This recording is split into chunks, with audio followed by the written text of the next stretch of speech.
I say to women, write down, I want to be healthy AF. Yep. And they write it down. And I go, does that feel exciting? Would you post that on your social media and declare to the world, like, I'm going to start eating great and taking care of my body? And they're like, yeah. I said, now write down, I want to be wealthy AF. Does it feel the same? Does it feel as unlimited? Or did you feel like some resistance come up? They're like, yo, definitely. I said, would you post that? I want to be what? They say, no, I would never post it. I say, because you've decided that it's okay for you to be healthy. You're not robbing somebody down the street of their health. But because you're so wired into the illusion that we're separate, you think that if you have more, other people will judge you because you have what they can't have. Well, hello there, and welcome to this episode of the Terri Cole Show. This was such a fun episode talking to my friend, Cathy Heller, about manifesting and abundance and all the things. If you don't know Cathy, she's a renowned teacher. She's a podcaster. She's an author. She hosts one of the top spiritual podcasts called Abundant Ever After, which has been downloaded 45 million times. That's a lot of times. She's a practitioner of the law of reception and has a deep understanding of the universal principles of manifestation, which is why we talked quite a bit about that. So really what we're talking about and what this book is all about is a transformative journey towards unlocking your highest potential. And really that includes your highest abundance. So who the heck doesn't want that? I know that you guys do. I hope that you love this episode of the Terri Cole Show with Cathy Heller as much as I loved jamming out with my pal. Enjoy. I'm so excited to welcome back to the Terri Cole Show, Cathy Heller. Hi, Kath. I love you so much. Every day I'm with you it's like perfect clear skies and sunshine. It's good. Thank you for having me. No doubt about it. Always. I always want you. There's so many things to talk about though. We were just sort of riffing and I was like, please stop so we can actually do this on the pod itself. Let's talk about abundance, shall we? You have a brand new book dropping, which is so exciting. And I want to hear about how you came about it. But you are well known, and in my life too, as like a motherfucking manifesting maven. That's you. So the book, you guys, as I told you at the top, is Abundant Ever After, Tools for Creating a Life of Prosperity and Ease. Beautiful, amazing things have happened in my life from me being with you in sister circles and being together. And so this is not a surprise at all to me, but it is sort of like the perfect book for you, or you're the perfect person to write this book. So let's start with why this book? Why now? First of all, that means so much to me. And I know that people say words and words don't necessarily do much. But if you could feel the way in which what you just said, like imprinted on my heart, it's very sincere, because I think of you as such a authentic, beautiful, wise woman. And so it's just such an honor. So thank you for saying that. I really appreciate it deeply. I receive it. It's interesting because you and I were talking before we hit record about when we're about to put something in the world, and it feels both exciting and a little scary. And I think those are the things that we're really meant to say. I heard Rick Rubin, who's a great music producer, saying that if you put something in the world and you're not a little excited and a little nervous, then you probably need to go back and push it a little, because the ideas that are worth sharing should feel that way, right? Like, ooh, what am I actually saying? So why this book? Why now? My personal Eat, Pray, Love journey happened before that book was even a thing. When I was 20 years old, I graduated from college and I went to Jerusalem for the summer, and I stayed and stayed and I stayed in the old city for 3 years. And it was like hitting Control Alt Delete on the program inside the software, which was my mind. I came to see the world through beautiful new lenses. And I came to understand, what does it mean when I say I am? Who am I? And as my amazing rabbi says, we're all someone because we're some of the one. Mm-hmm. And I came to really deeply appreciate what that means. And I studied mysticism for 3 years in the original text. So I was learning it really from the inside of the inside.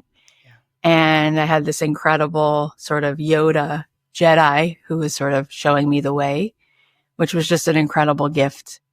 And then I came to Los Angeles in 2003 and I studied meditation because UCLA opened up this mindful awareness center. And I thought, oh my God, I can get educated and I can get a certification in like learning how to meditate. Well, that's cool.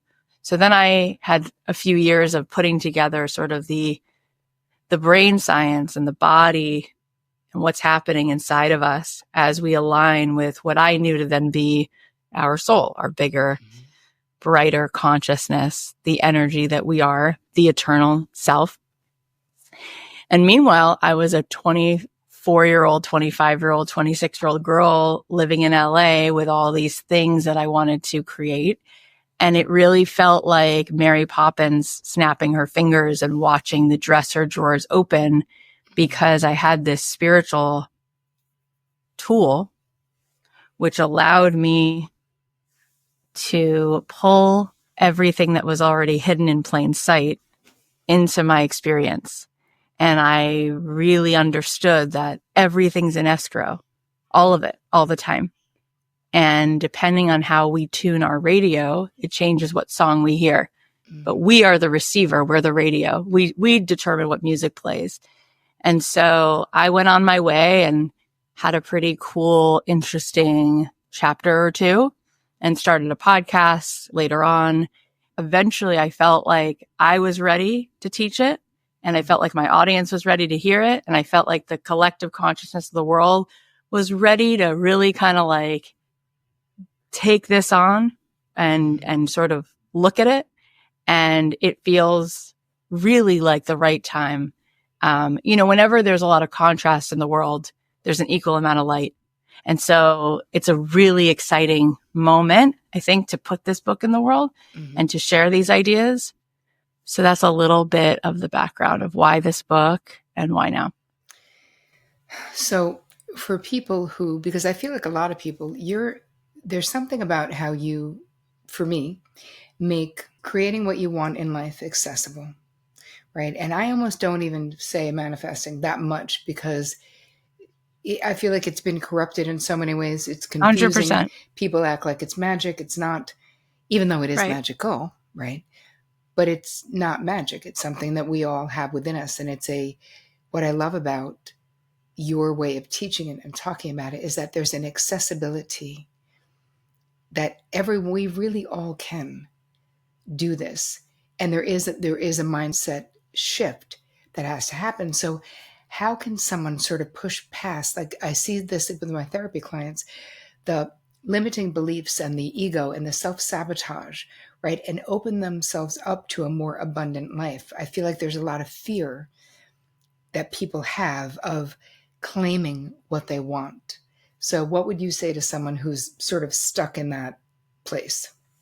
I love the question. I think it's so juicy and it deeply excites me. First of all, I just want to say I heard somebody say that everything we do in life on some level, we write it as a love letter to our mother, which I think is really interesting. It's like fascinating. My mom, when I was growing up and still to this day, struggles with depression and anxiety and, deep, deep levels of that. So I've been a witness to that level of pain and what it can create. And then I see people on all kinds of the continuum with that, where they feel held apart from what they want.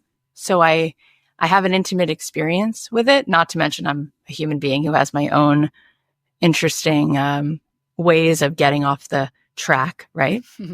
What I would say is a couple things. Number one, we didn't come to the world for a pile of things.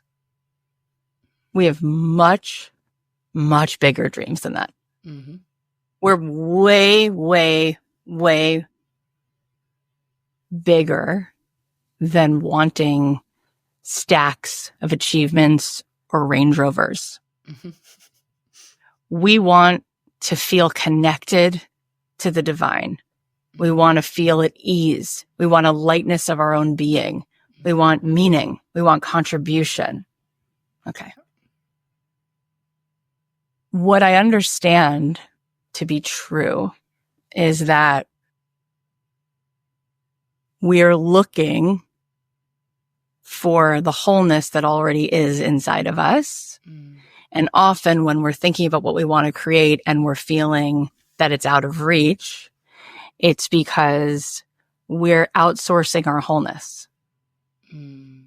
And that just keeps pushing it further and further away. So if you go into a guitar shop and you take a guitar off the wall and there's hundreds of guitars, if you pluck the G string on the guitar, all the other guitars will vibrate. But the G string will vibrate because it's a law of resonance. It's actually constant. So as Einstein helped us to start to understand, the world is atomic. Mm-hmm. It's made of atoms, and atoms are 99% vibration. Mm-hmm. And less than 1% of an atom is particle, is physical, which means that the world is made of 99% vibration, frequency, sound waves, and less than 1%. So we perceive through 3 dimensions. That's what the eyeball sees, is a cube, except that that's an illusion because everything is actually made up of the vibration that you don't perceive with your eye. However, you perceive it constantly. So when someone walks into a space, you immediately feel everything that this person's thinking and feeling. Mm. It is a ripple in the water.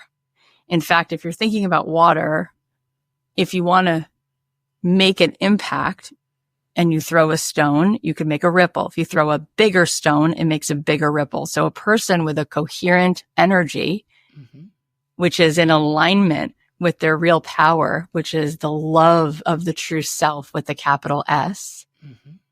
that feels connected to all that is, makes a giant ripple in the field. Mm. So what I'm saying is, when I went to Jerusalem, what I learned is that there is inherent oneness, that it's all connected, that every wave is connected to every other wave, and every wave is the ocean itself, so to speak.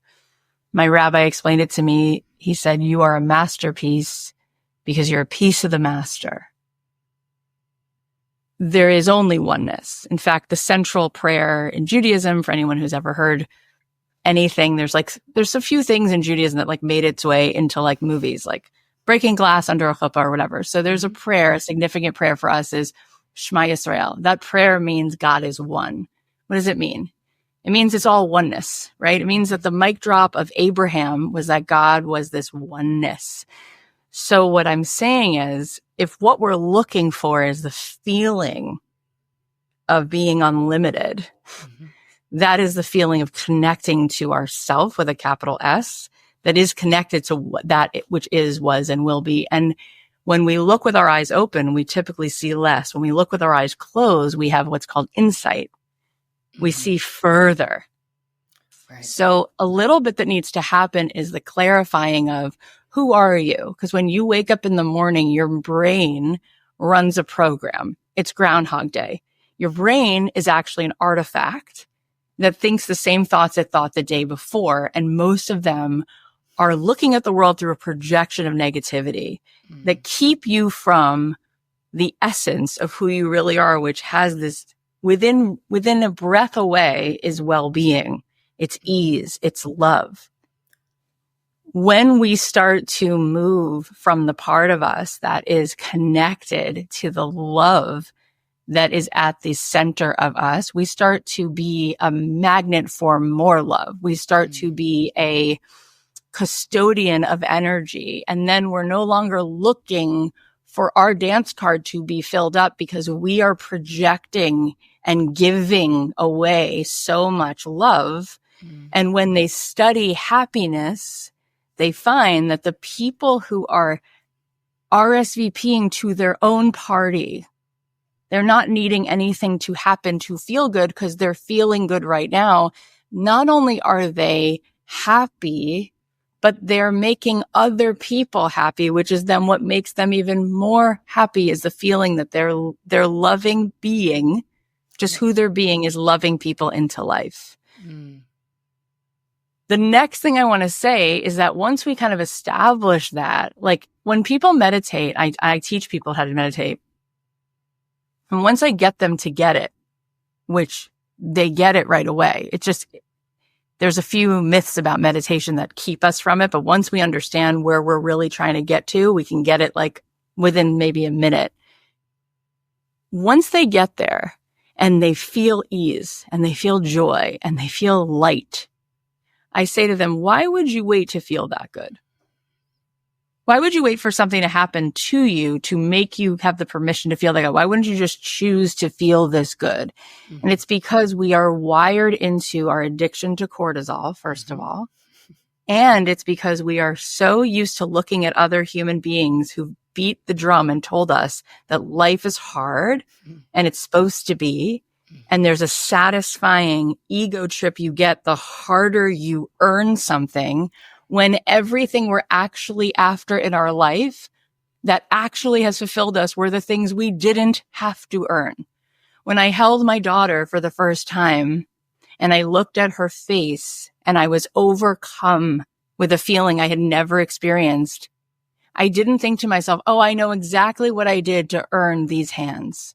This is what it was that added up. Oh, I know what I did to, no, it's beyond, it's grace, it's life, it's a miracle, it's mystical. I don't have to earn it because it's all in escrow. Right. So the last thing I'll say is, and it's a big, juicy, yummy conversation, but in the same way we talked about the guitars, as Wayne Dyer said, we don't get what we want, but we get what we are. Mm-hmm.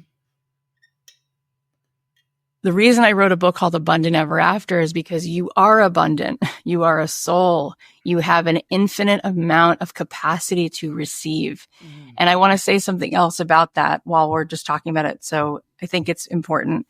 The word Kabbalah literally means to receive. The word Kabbalah comes from the word likabel, which means to receive. So the entire point of being on the planet as a soul in a body is to increase your capacity to receive. And to go back to your question, when we are wired into identifying with our ego, the ego doesn't feel worthy of receiving because it's a false identity. And it makes some kind of equation that decides for itself what it's worth. But the soul has an infinite capacity to give and an infinite capacity to receive. And when you look at things in their alignment, like a redwood tree growing as tall as it can, or an eagle flying as high as it needs to, it's not thinking about itself as a separate ego. It's knowing that it's part of an ecosystem of a grand collective, which is why in its own thriving, it creates more for the whole. So I keep going back to when we're plugged into the illusion of separation, we don't see that each time each one of us receives the maximum amount of love, energy, wealth, health, blessing, we are giving that then to the garden. If I have a garden and there is something growing weeds, that will affect the whole garden. If there is a cherry tree that's blooming, it will create the opportunity for thousands of other cherry trees. So we have to understand that we are one. And in that oneness, our greatest joy is receiving and giving. Receiving and giving. And so this idea of allowing yourself to be like a lightning rod, a conduit for as much receptivity as you can have, you start to understand what is the purpose of allowing yourself with a capital S to thrive and have joy, because it's on behalf of the whole ocean. Yes. Oh my God. Yes to all of that. So I have a bunch of questions and thoughts. So with the law of reception or receptivity, right? What I see, what I witness in my therapy practice and what I witness in my courses and my mastermind is there's something about receiving that can be very challenging, which might sound funny to people listening. Like, why? No, I totally get that. Oh, I know you do. That's why you wrote this book. But it's like the resistance to be to owe someone, or the resistance, like not wanting to be a burden.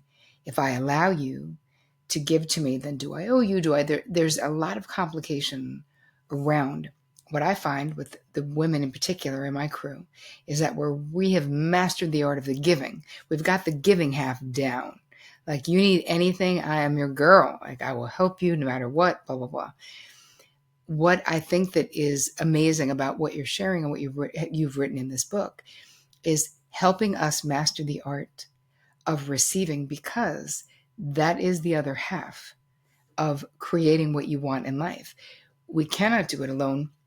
There is the illusion of separateness. And if we believe, Deepak, when I learned to meditate 25 years ago, whenever it was Deepak Chopra, David Simon, David G, basically at the Chopra Center. But Deepak always spoke very similar to your rabbi of us when we meditate, that we're meeting in the unified field. Right. And it was like this image. And he's like, we're always in the field though. It's just that in meditating, it's like we're putting the light on, that we're I love that. always in the field. We're always connected energetically in this way, which really impacted my sense of communion with the universe, my sense of being a part of the whole, or being woven into the tapestry of the world, because it is easy to feel the separateness.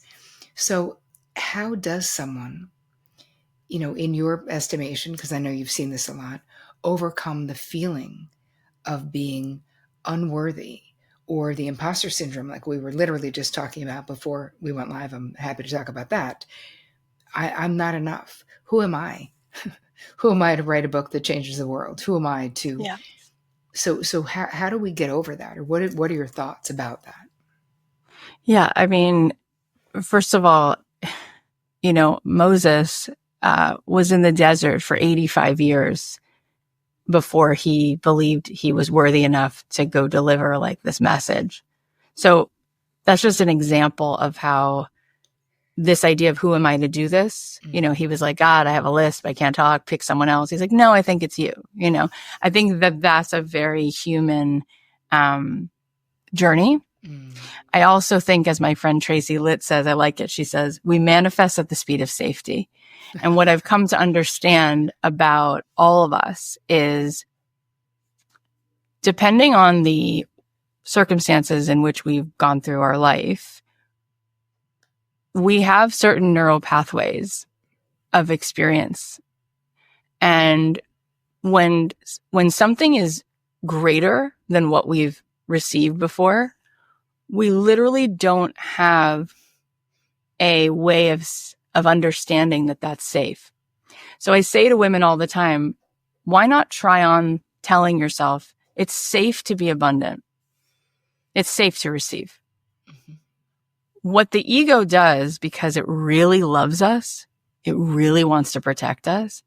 So it sets up a lot of ways for you to not be vulnerable. Yep. So when we're young, and you know this intimately, having had your practice for so long, when we're young and we go through different ruptures and different wounds, the first thing it thinks is, oh, I know how to protect myself. I will not be vulnerable. So I won't have intimacy. And part of what creates intimacy is receiving, needing someone else, allowing that openness. If you look at the anatomy, right?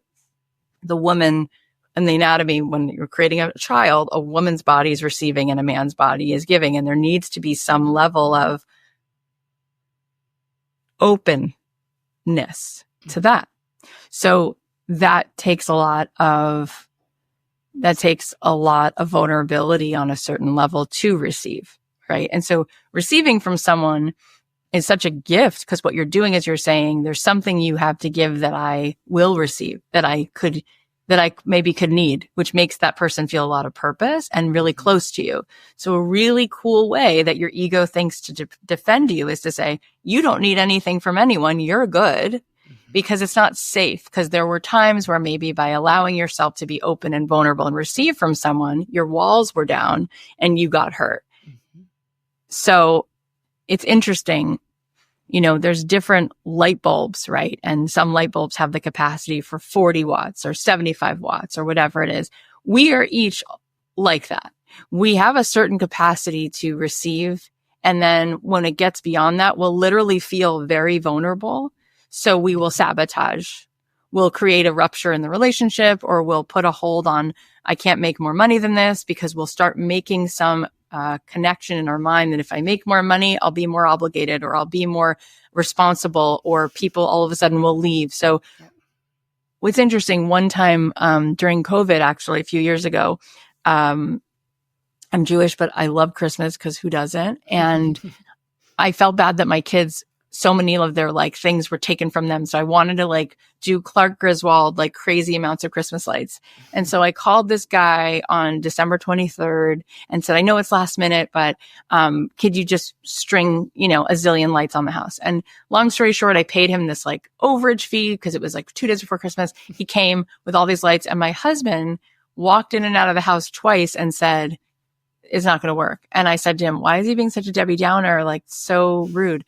Anyway, long story short, we finally get all the Clark Griswold, the little Buddy the Elf and the Santa sleigh. And there's thousands of lights, and we go to turn them on. And sure enough, not only is my husband correct, but not only do they not go on, the refrigerator in my house goes off, and then my computer goes off. And it was just and I couldn't open the garage door. And I say to my husband, can you come out and help me? And he said, here's what I tried to tell you. We don't have enough in the breaker to hold this much light. You would have to add a panel to the breaker. We don't have the capacity to hold this much light. And I said, that is the most brilliant metaphor for my book, because depending on the way you've wired yourself into knowing yourself, right? We get addicted to, literally, there's a chemical. There's a pharmaceutical concoction, as Dr. Joe says, that makes you feel like you. A little bit of stress, a little bit of ease.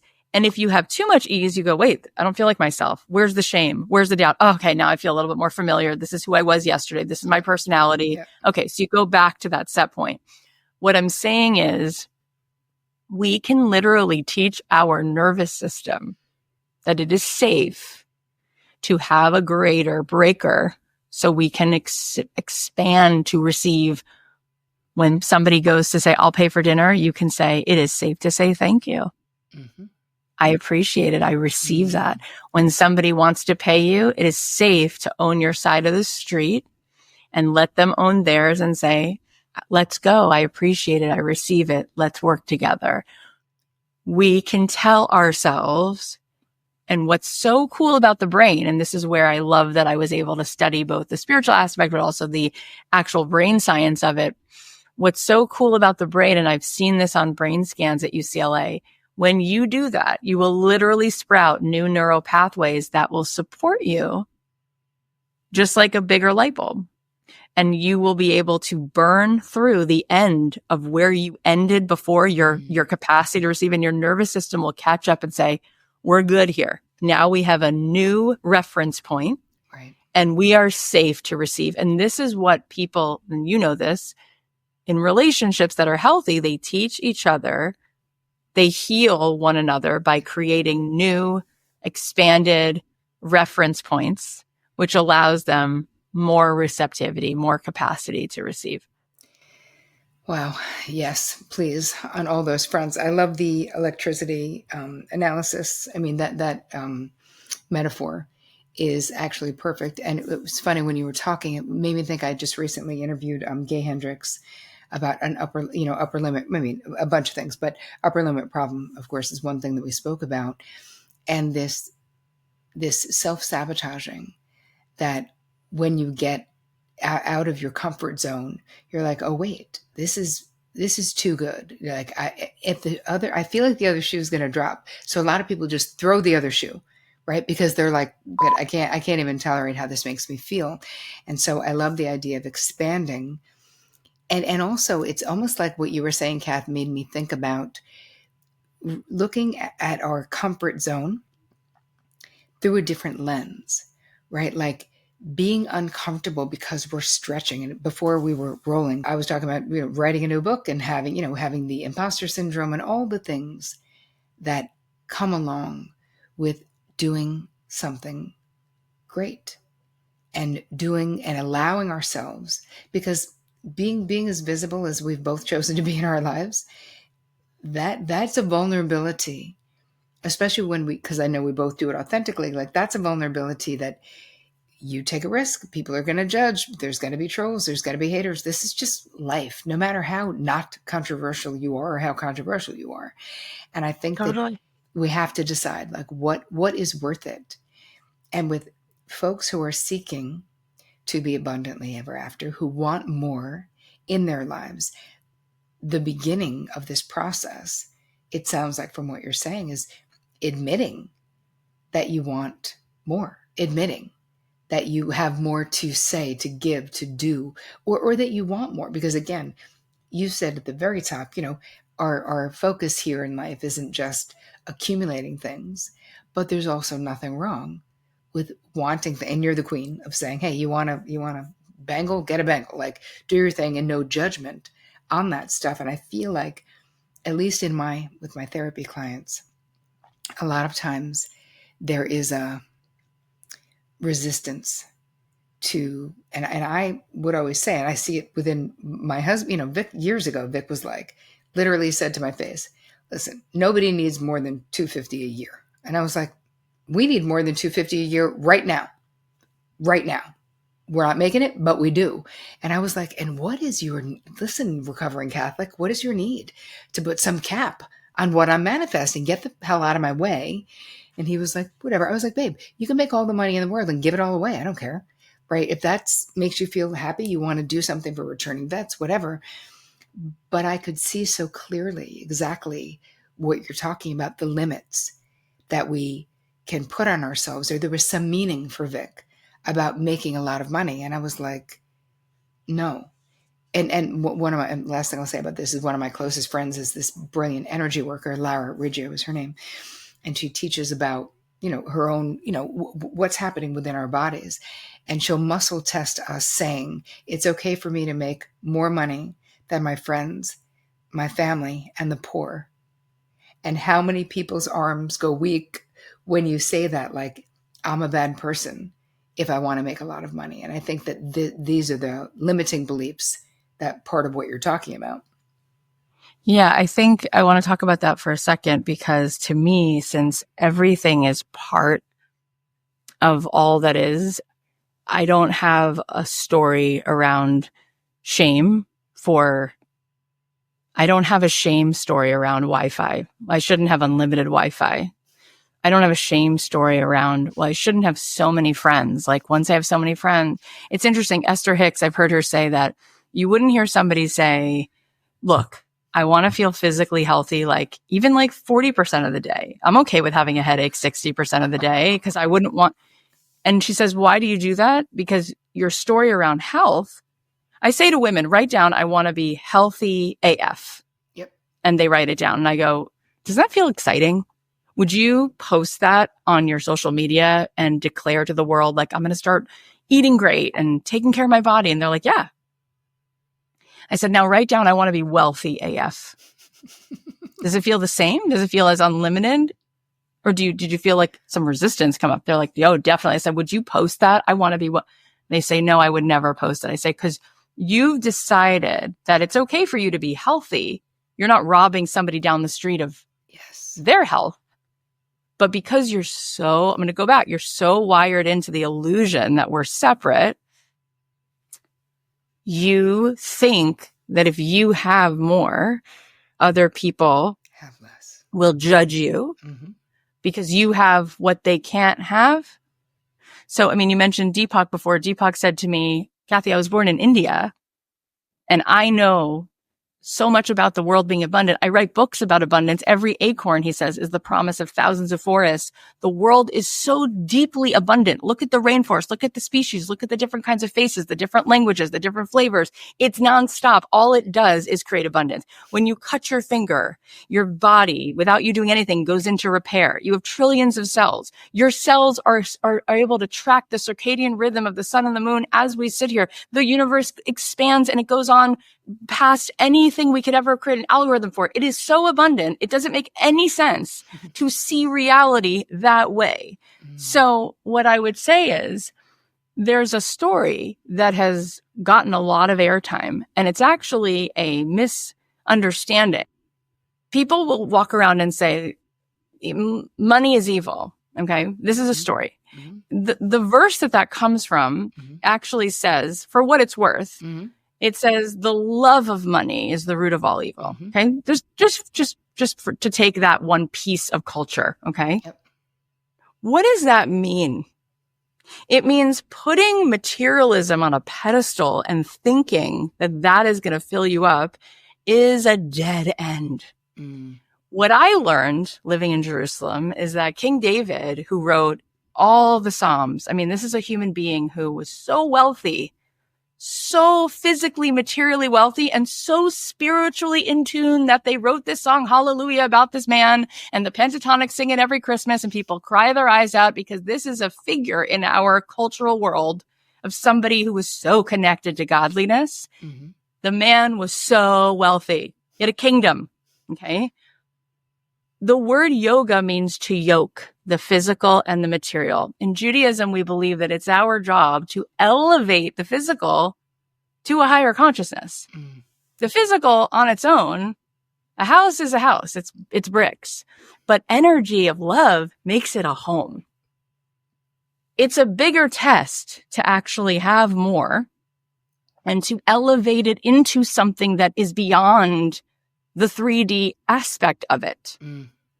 So if there's a beautiful woman wearing a beautiful dress, the dress is 1% of the equation, but it's a nice touch to her inherent location inside of herself if she is in herself, in her skin.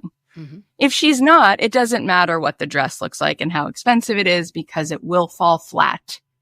But together, it's a beautiful pairing. Like, look, we are souls inside of a physical body. My father just passed away. I was with him in hospice. I was with him as he transitioned. And then I was there when that body was taken and my father was no longer in the room with me. It was a body. So we have an aspect of it that is physical. So to deny that we should partake, there's a line in the Talmud and it says the first question you're asked when you get to heaven is to answer for every pleasure and every beautiful gift that God put in the world that you denied yourself, because just like I said about the eagles thriving and having plenty of sustenance, that's the first level of the video game. Thrive. Have as much sustenance as you could possibly have. I said to Gretchen Rubin years ago, does money make people happier? She said 100% yes, and here's why.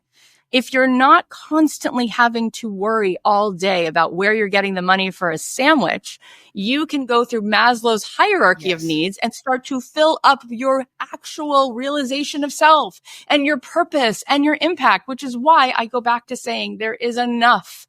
There's enough of all the stuff to go around.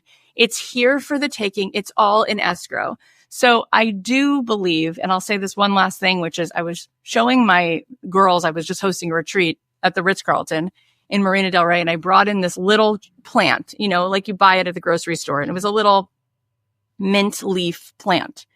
And I said, we're all smart enough to know that this plant is meant to outgrow this pot that it's in, right? It's not designed to stay in this tiny pot. It's designed by nature and God to eventually, hopefully, find its way to the earth and to grow as wide and as big as it could possibly be. So sometimes when you desire something, you desire it from the ego, needing validation from the outside, and it doesn't feel good. It feels urgent and it doesn't feel good. Other times it feels exciting because your desire is coming the vibration of you knowing that you are designed to expand. And that desire is a reminder to you that you're bigger than this little pot and you're meant to grow. You're meant to rise. You're meant to expand your capacity to flourish. And that's coming from the highest level of you. And I will say that we only experience time because we're here on Earth, right? If I say to my students, I go, Google how long a day is on Jupiter. And they're like, I've never done that. I'm like, well, Google it. How long do you think it is? They're like, it turns out it's 9 hours and 58 minutes. Why is that interesting? Because we're so bought into our tiny little reality, right? So we experience a day as 24 hours. But as you get further away from the sun, things start to change. And once you go beyond the solar system, time evaporates completely.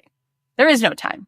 So from God's perspective, there is no time. It's all now. There's no past and future. It's in one moment. So I think sometimes I like to remind us all that the part of you that sees a vision is the part of you that's already been there, beyond time, in the infinite field, as you said, reminding you, like, have it, enjoy it. If it represents to you something that you can elevate to remind you of who you are, which is a masterpiece, a piece of the master, why would you limit that? Because what you become, especially as a woman, you become a walking billboard of possibility to other women, which becomes such a blessing and such a ripple in the field. Yeah. Oh my God, so good. You guys, this book, you got to get it. Abundant Ever After, Tools for Creating a Life of Prosperity and Ease.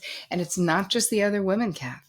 It's the other women, and it's breaking the cycle for our girls and boys, right? It's for everyone, but in particular, daughters need to see the expansion of mothers and the claiming of mothers, and that you are doing it so brilliantly in this book. I love it. Everybody, you can get the book and all the stuff at cathyheller.com/book. Is there anything else we want to say about this? Where can people find you? You did such an amazing job, and I could talk to you for hours about anything. And I love having this level of conversation. I think it's really eye-opening and cool, and I love everything you added.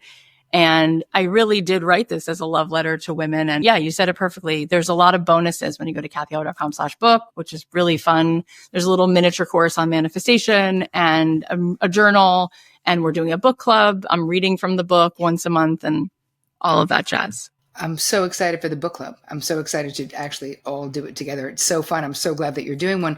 You guys, you have all the information that you need. cathyheller.com/book, but all the other info is also on your website. Yeah. You're Totally. the best, Kath. I love you. Thank you so much for doing it. Love you so much.